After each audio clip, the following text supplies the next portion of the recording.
না, হানি ঠোকাঠুকি হয় না, সেটা যে কোনো পারপাসে হোক। তাহলে আমি একটা মানুষ আর একটা মানুষের জীবন নিতে পারবো?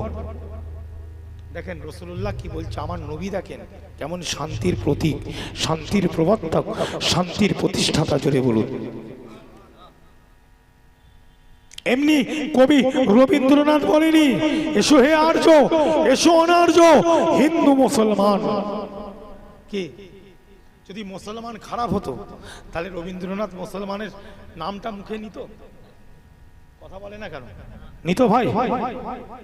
রবীন্দ্রনাথ বলছে এই বাংলাকে বাঁচাতে গেলে, এই ভারতবর্ষকে বাঁচাতে গেলে, সুন্দর করে তৈরি করতে গেলে হিন্দু আর্য তুমি এসো, অনার্য তুমি এসো, হিন্দু তুমি এসো, মুসলমান তুমি এসো, আমরা সকলে কাঁধে কাঁধ মিলিয়ে শান্তির সঙ্গে মারামারি না করে আমি আমার দেশ, আমার বাংলাটাকে সুন্দর করে সাজিয়ে তুলি।